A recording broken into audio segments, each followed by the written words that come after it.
Forward and backward heel to toe walking to improve your balance.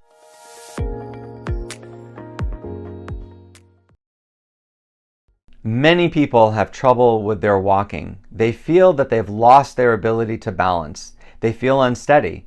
They might be stumbling. They might even be falling occasionally. A lot of them use a cane or walker just to get around. My name is Doug. I've been a physical therapist for 30 years and I specialize in proprioceptive rehabilitation. I help people regain their balance and stop falling. One of the best exercises that I use is a very simple one called heel to toe walking. A lot of people can't walk heel to toe. They find that when they do it, they're grasping something else or they're struggling to maintain their balance. Heel to toe walking helps because it improves both your balance but also your proprioception. Your proprioception is your awareness of where you are in space. It's the awareness of where your arms and legs are and also where your whole body is. We improve our proprioception by doing balance challenging activities. This could be something like playing basketball or going for a walk on the soft sand at the beach or just walking on something that's unsteady like a gravel road. Anything that challenges your balance improves your ability to know where your arms and legs are. And so many people just stop challenging it, and over time it just gets worse and worse. So the way that heel to toe walking works and how it improves proprioception is it forces you to be able to place your foot in front of your other foot. Now, I usually use a line when I do it. I use a tape line because that's a target. And someone repeatedly trying to put their foot on the tape, on the line, is basically them repeatedly trying to hit a target. And that's exactly how we improve our awareness of where our leg is in space. Heel to toe walking also improves your balance because it forces you to stand on one leg. You can't put your foot in front of the other foot unless you can stand on one leg while you're doing it.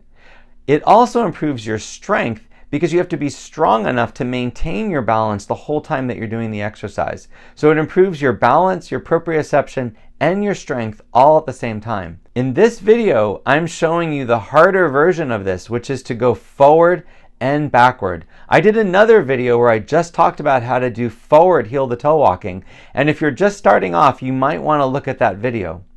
But let me explain how to do this exercise.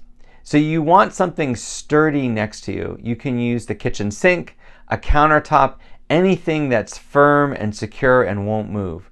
And you also need a line. Now I'm using a piece of painter's tape stretched out, but you can use any kind of tape. So you want to grab the countertop, stand up, and then you want to practice walking heel to toe, which means putting your foot in front of your other foot with your heel touching your toe, and then you bring your other foot forward. Now you only want to do 2 or 3 steps because you don't want to get away from whatever you're holding on to. If your counter is really long, you might be able to do 4 or 5 steps. But you want to go 4 to 5 steps in one direction and then go backwards along that same line. Now, in the beginning, it's really important that you hold on to the countertop when you do this because the last thing you want to do is fall. But you want to keep practicing walking heel to toe, forward and backward. I recommend that you do this for about 5 minutes at least twice a day, every day. If you want to see an improvement, that's usually the minimum that you need to do to see an improvement. You can definitely do it more. I've got some patients that do this 5 times a day, but usually doing it 1 to 2 times a day for about 5 minutes, you'll see really good progress. Now the goal with this exercise is to be able to do it 20 times without holding on, and that's a lot. But if you practice this over time, it may take weeks, it could even take a couple months, you will be able to do this. Almost all the clients that I've worked with that have really done it at home, done their homework at home, they've been able to do this on their own after a few weeks. I hope that you found this video helpful. If you want to see more videos like this, please subscribe to my channel.